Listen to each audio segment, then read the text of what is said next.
প্রথমেই কড়াইয়ে তেল গরম করে নিতে হবে ভালো মতন।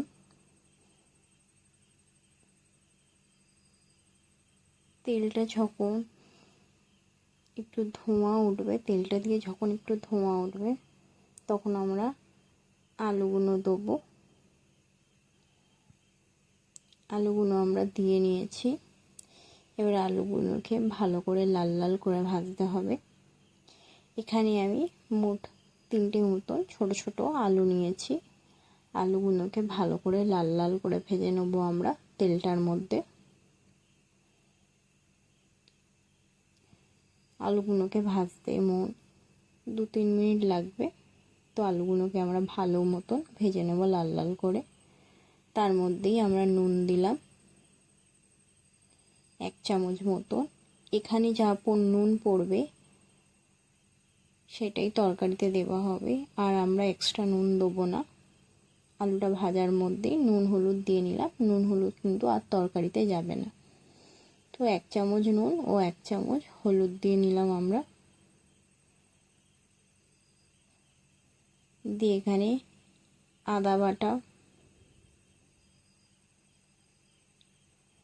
রসুন বাটা দিয়ে নিলাম। দিয়ে এটাকে ভালো করে আরেকটু ভাজতে হবে যাতে আদা রসুনটা থেকে কাঁচা উগ্র গন্ধটা না বেরায়। তো আদা রসুনটা দিয়ে ভালো করে আলুগুলো আমরা ভেজে নেব যাতে আদা রসুন ও আলুটা ভালো করে ভাজা হয়।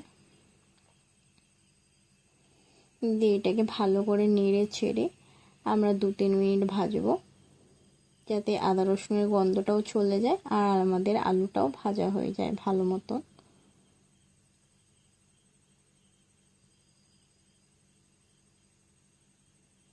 দেখতেই পাচ্ছ আদা রসুনটা ভালো করে ভাজা হয়ে গেছে।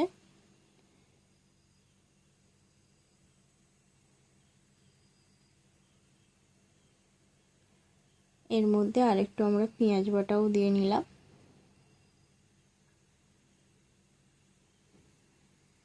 দিয়ে পেঁয়াজ বাটাটাকেও ভালো করে ভাজতে হবে ওই আলুটার মধ্যেই। আদা রসুনের পেস্ট দিলাম আর এদিকে দিলাম আমি লাস্টে পেঁয়াজ পেস্টটা। তো দিয়ে ভালো করে এটাকেও ভাজতে হবে।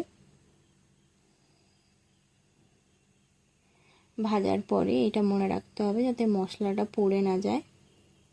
আর এর মধ্যে কাটা ঝিঙেগুলোও আমি দিয়ে নিলাম।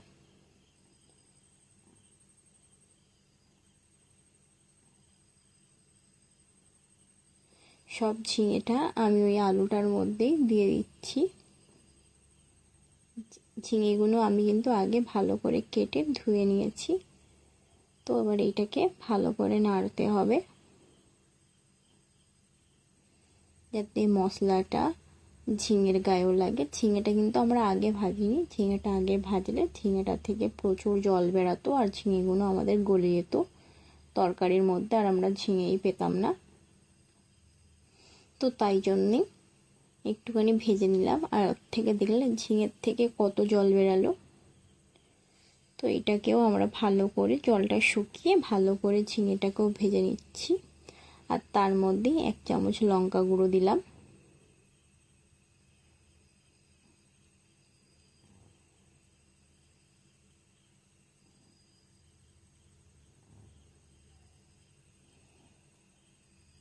দু চামচ মতন আমরা লঙ্কা গুঁড়ো দিয়েছি।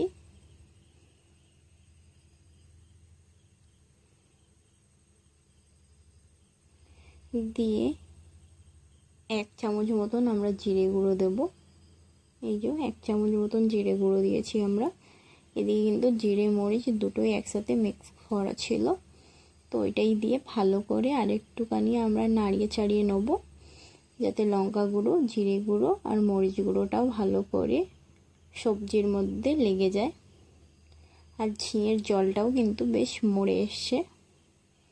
তো এটাকে ভালো করে নাড়তে হবে যাতে আমাদের কোনো মশলাটাই যাতে না পড়ে। আর এটাকে ভালো করে নাড়িয়ে চাড়িয়ে আমরা আরেকটু ভেজে নেব যাতে কোনো কিছুরই কাঁচা গন্ধ না বেরায়।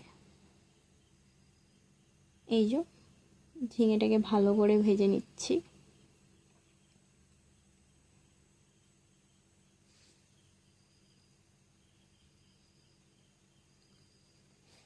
ঝিঙেটা আমরা ভালো করে ভেজে নিলাম। এটাকে ভালো করে নাড়াতে ছড়াতে হবে। আর মশলা থেকে কিন্তু তেল বেরিয়ে এসছে, তার মানে আমাদের ভাজাটা হয়ে গেছে কিন্তু। তো এর মধ্যে আমরা জল ঢেলে দিলাম পরিমাণ মতন।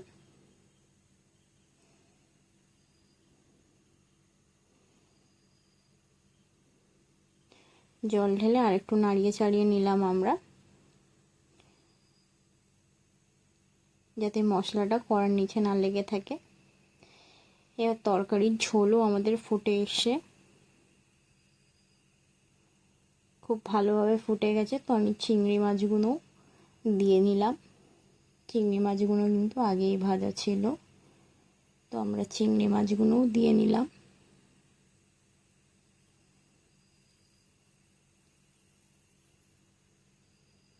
চিংড়ি মাছগুলো দিয়েও আমরা ভালো করে নাড়িয়ে চাড়িয়ে নিলাম। তারপরে ঢাকনা চাপা দিয়ে দিলাম। এবার এইটা 10-15 মিনিট হবে, যাতে আলুগুলোও সিদ্ধ হয়ে যাবে। এই যে আমাদের ঝোল কিন্তু বেশ গাঢ় গাঢ় হয়ে এসছে। এবার আমরা চেক করে নেব আমাদের আলুটা আর ঝিঙেটা গলেছে কিনা। তো ঝিঙে আমরা দেখতেই পাচ্ছি গলে গেছে। তো আমি একটা আলু কেটেও দেখলাম যে আলুটাও ভালো করে গলে গেছে, কারণ আমি আলুটাকেও ভালো করে আগে ভেজে নিয়েছিলাম।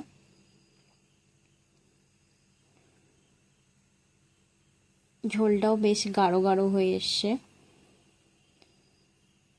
তো আমি এবার সব কিছু নামিয়ে নেব। এই যে নামানোর পরে একদম লাল লাল ঝাল ঝাল আমাদের ঝিঙে আলু চিংড়ির ঝোল কিন্তু রেডি। আপনারা চাইলে এর মধ্যে একটু গরম মশলাও দিতে পারবেন। আমরা এমনি সার্ভ করেছি। আর যদি ভিডিওটা ভালো লাগে দেন please like, share, subscribe to my channel. ঝোলটা কিন্তু বেশ গাঢ় হয়েছে। তো দেখা হচ্ছে আবার কোনো নতুন ভিডিওতে। ততক্ষণ টাটা।